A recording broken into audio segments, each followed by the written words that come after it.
This is Mac OS Ken. Apple warns against UK regulations. Eddy Q's reportedly in a buying mood. And an Apple TV Plus show heads to the BBC. It is Friday, the 29th of August, 2025. I'm Ken Ray, and this is news from Mac OS Ken. Brought to you by yours truly and sponsored by the Insta360 Go Ultra, a tiny, hands-free 4K camera. Go Ultra today at store.insta360.com with promo code MacOSCan. This show is also supported by people like you, patrons through Patreon. Find out more and add your support at patreon.com/MacOSCan. Apple seems to have issued something of a warning to the United Kingdom. The Telegraph out of the UK has the Cupertino company predicting gloom, despair, and agony for UK citizens if that nation's Competition and Markets Authority, or CMA, goes through with anticipated regulations in the next couple of months.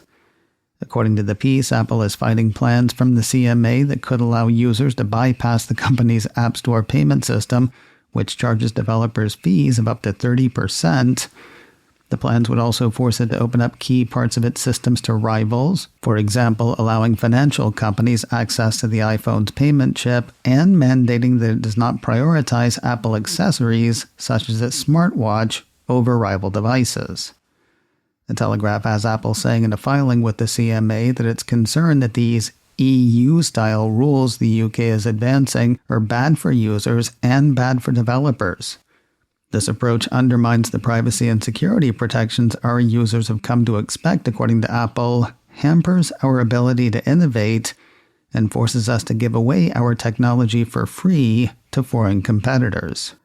The filing goes on to argue that regulators risk repeating mistakes made in the European Union under the Digital Markets Act, while undermining user safety and security, investment, innovation, and growth.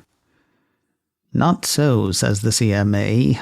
A piece from the BBC has the UK regulators arguing that their regulations are designed to help UK businesses, including the nation's thriving app developer economy, innovate and grow, while ensuring UK consumers don't miss out on innovation being introduced in other countries. The CMA went on to say that driving greater competition on mobile platforms need not undermine privacy, security, or intellectual property, and as we carefully consider UK-specific steps, we will ensure it does not. What they don't say is how they'll ensure that, but so few ever do. Meanwhile, the implication from both the BBC and the Telegraph pieces on the issue is that Apple could slow walk or simply stymie some features.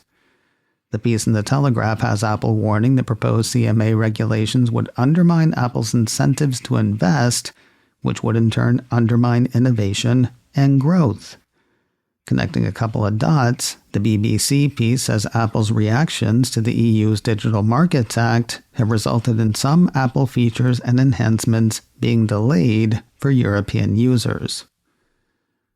Lest you think the UK is picking on Apple specifically, the BBC piece says Google is in the mix as well.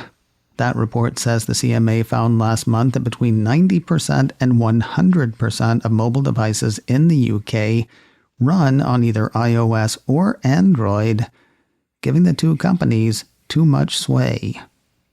A final decision on what changes it'll impose, if any, is expected in October. Eddy Q may be due for a new nickname. When he was head of iTunes, I called him Eddy the Tunes. When he took over as head of services, I deemed him Eddy the Butler. Because of his life and service, you see. Now a piece from The Information may change his name again from Eddy the Butler to Eddy the Buyer. We've heard rumor and speculation for a while now that Apple will, might, or should buy its way into the AI game.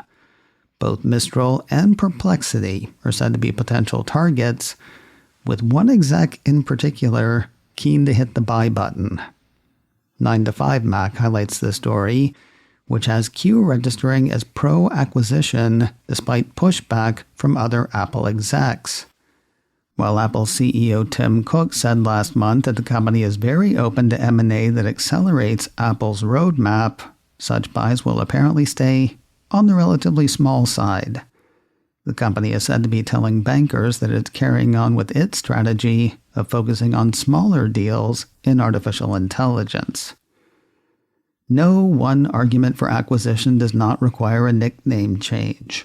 However, the information claims that Q previously championed two major M&A deals in the past, according to 9to5Mac, Netflix and Tesla. Cook apparently put the kibosh on those. Not that the butler always loses out on such arguments. Another piece on the information says Apple's biggest acquisition to date, the $3 billion deal for Beats, was one championed by Q. He eventually convinced Cook, according to the report, despite skepticism from Apple's old guard. More news in a moment, but first a word from today's sponsor, Insta360, and their brand new Go Ultra, a tiny, hands-free 4K camera. When I was studying filmmaking about 1,000 years ago for about a year, video was the worst. The equipment was heavy, the quality was bad, but hey, at least it was expensive. There's a romance to film, to be sure, but the things anybody can do with modern cameras like Insta360's Go Ultra are simply staggering. Go Ultra is a camera you can mount any place you can stick a magnet that can focus its audio on what you want to hear rather than every noise around, that captures high-quality video in regular light or low-light settings, that can shoot as deep as 33 feet underwater, and all of it in something that's about the size of an Oreo, weighing in at about 1/10 of a pound. Go Ultra is a serious reminder that we live in the future. So, if you're ready to go Ultra, go to store.insta360.com to check it out. Then the first 30 people to buy using promo code MacOSKen get a free set of sticky tabs. They let you mount Go Ultra where magnets won't do the trick. The first 30 people get a free set with your Go Ultra purchase at store.insta360.com using promo code MacOSKen. Show the world what you see the way you see it. Get the Insta360 Go Ultra at store.insta360.com with promo code MacOSKen. Something new on the way to plug your ear holes. No, we're not talking about the rumored/anticipated AirPods Pro 3, though they'll probably fill your ear holes if they happen. No, we're talking about a new pair of Powerbeats Fit earbuds. A piece from Mac Rumors makes this sound like a new line that's pretty similar to an old line. According to that report, the Powerbeats Fit looks similar to the Beats Fit Pro, featuring a small in-ear earbud with a silicone wingtip that secures them in the ear. It's not a lot to go on, but cut them some slack. They're writing the article based on a 15-second teaser video posted to YouTube. Fit for every move, reads one of the messages on the video, which ends with the tease, coming fall 2025. So I guess we just wait here then. And finally today, from the people who brought you Apple Music Radio outside of Apple Music, word of an Apple TV Plus show outside of Apple TV Plus. Entertainment news site Deadline says the BBC has picked up the first 3 seasons of the Apple TV Plus series, Trying. That's the set in England comedy about a couple trying to have a baby, then trying to adopt before eventually trying to be good parents. What's weird is the BBC is sort of buying a show that the BBC is producing. Apple's longest-running comedy, Deadline says Trying, was the first commission for Apple Europe TV boss Jay Hunt. Not that he's been resting on that, having given the go order on such hits as Slow Horses and Bad Sisters. Dude, bring back Still Up. I love that show. 8 episodes is far too few for Lisa and Danny. Anyway, the BBC is sort of buying a show that the BBC is producing, as I say. Deadline has Josh Cole, head of Trying producer, BBC Studios Comedy Production, saying, "Trying isn't trying to be the loudest show, but it's one that people really fall deeply in love with. I'm pleased that it will be seen by a whole new audience." Especially since they may have helped pay for it, huh? I mean, a tiny bit? As I say, anyway, the Beeb has picked up the show for both linear and on-demand viewing through iPlayer. The broadcaster is thought to have the option to pick up seasons beyond the first 3. So far, there are 4 available to stream on Apple TV+, with a 5th season somewhere in the production process. Season 1 of Trying launches on the BBC and iPlayer on Monday, the 8th of September. This week on the checklist, brought to you by Secure Mac, what do the city of St. Paul and the state of Nevada have in common? Both have systems that have been locked up by bad guys. The Silver State has fallen victim to a ransomware attack. Of course, states are bigger than cities, and Nevada's headaches seem much bigger than St. Paul's.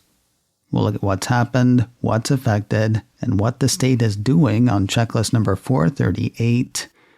Find it today at securemac.com/checklist or wherever you get podcasts. macOS Ken, brought to you by me, and sponsored by Insta360's Go Ultra.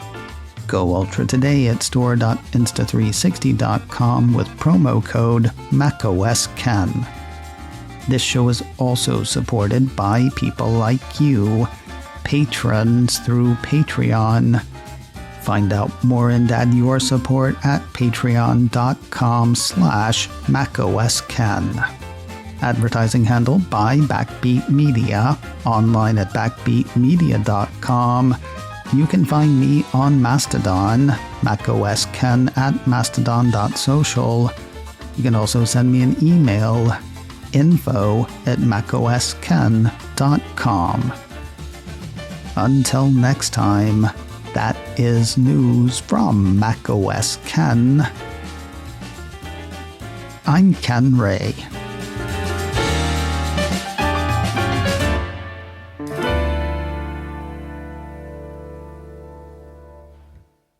Ciao.